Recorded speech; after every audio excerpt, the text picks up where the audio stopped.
am not throwing away my shot.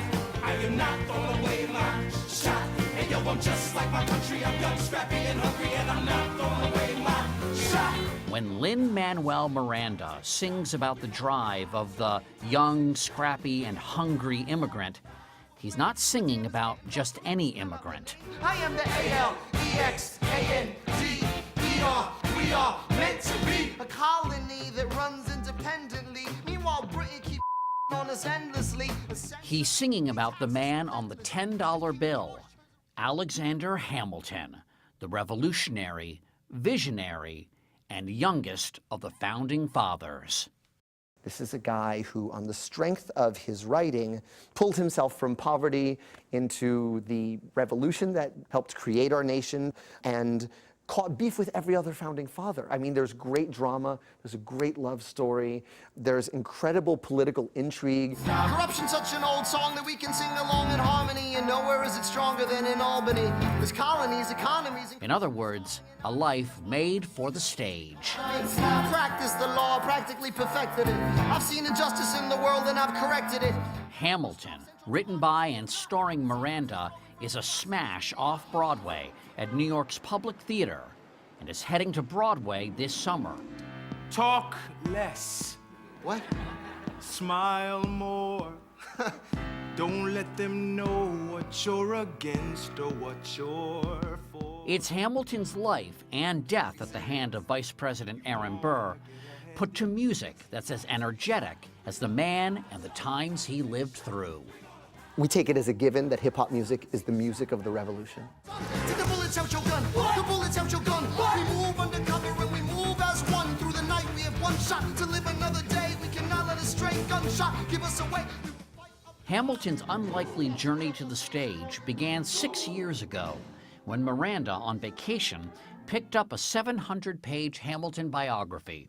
By the end of the second chapter, I was on Google saying, someone's already made this into a musical. How can anyone not have made this into a musical? For Miranda, an urban sound made perfect sense for Hamilton's story. And now you say you took it as a given that hip-hop would be the musical vernacular of the founding fathers. Yeah. Is that because of the energy? It's because of the energy. It's because the hip-hop narrative is of writing your way out of your circumstance. I joke to someone else, I think, all my favorite hip-hop songs are really good musical theater I want songs. I want to get someplace else. I want to get somewhere else. I want to get my corner of the sky. That certainly describes Alexander Hamilton. Born out of wedlock in the Caribbean and abandoned by his father, Hamilton made his way to New York City at 17. Roiling with insecurity about his background, the ferociously ambitious Hamilton overcompensated with a superhuman work ethic. He was just 22 when he served as General Washington's aide-de-camp during the Revolutionary War, and 34 when he became the country's first Secretary of the Treasury. He was the one who saw the future in a visionary flash. So at a time when Jefferson and Madison see the United States as a country with traditional agriculture and small towns, here comes this young man from the Caribbean. He foresees a country that's going to have banks and stock exchanges, corporations, factories, large cities. In other words, the country that we know today. Ron Chernow wrote the biography that inspired Miranda. I think that this is a classic immigrant story in terms of someone recognizing the opportunities in this brand new, turbulent, wide open society. He's kind of the ultimate immigrant. He's the ultimate immigrant, and he's the original immigrant. I dare say he made the greatest contribution of any immigrant in the history of the United States. Monsieur Hamilton, Monsieur Lafayette. in command where you belong. How you say no sweat? We're finally on the field. We've had quite a run. Immigrants, we get the job done. Miranda, a Tony winner for his 2008 musical In the Heights, is the son of Puerto Rican immigrants. Because your parents are immigrants, was that part of what connected you to the story of Hamilton? Yeah, you know, my father came here at the same age as Hamilton. He'd already graduated college by 18, and he came with a full ride for NYU's postdoc psychology program. Didn't speak English, and learned it here while he was studying. And He learned English while he was getting a postdoc. yeah.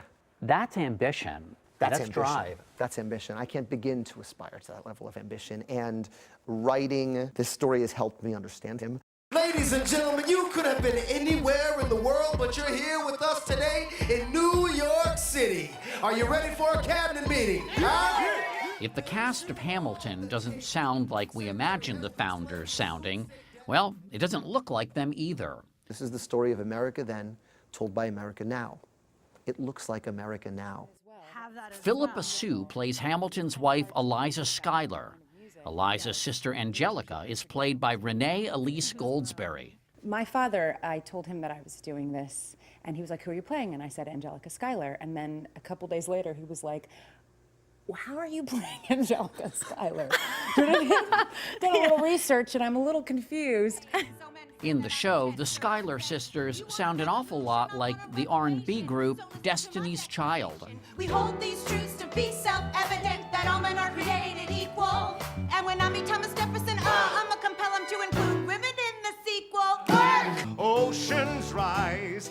By contrast, England's King George III has a distinctly British pop sound. And when push comes to shove, I will send a fully armed battalion to remind you of my love. I just sort of plundered every idea possible to write a breakup song for King George III to the colonies. And in the role of Hamilton's lifelong rival, Aaron Burr, Leslie Odom Jr. brings down the house with a good old showstopper. I've got to I've got to This was a time when the political could get extremely personal. Here's Hamilton, who favored more federal power, debating Thomas Jefferson, who favored states' rights. But Hamilton forgets his plan would have the government assume states' debts. Now place your bets as to who that benefits. The very seat of government where Hamilton sits. Not true.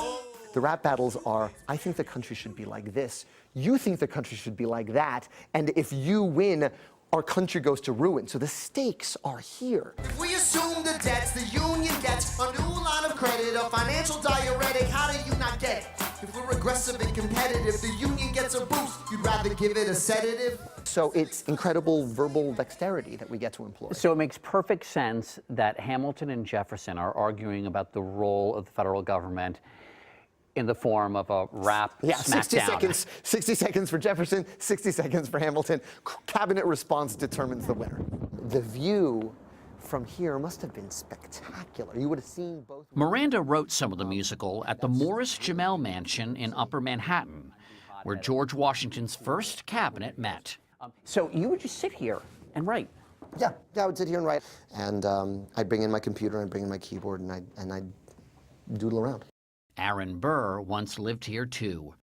By the time he and Hamilton met on the dueling ground in 1804, He aims his pistol at the sky! Wait! their rivalry had hardened into enmity. Hamilton had backed Jefferson over Burr for president in 1800. Once word spread of his death, I hear wailing in the streets. Alexander Hamilton was mourned by the young country he helped birth. History has its eyes on you. His life's journey as improbable as the musical written about him. Throwing away my shot. The way I hold a $10 bill is different now because, like, that's my dude. I've spent 6 years trying to get in that guy's head.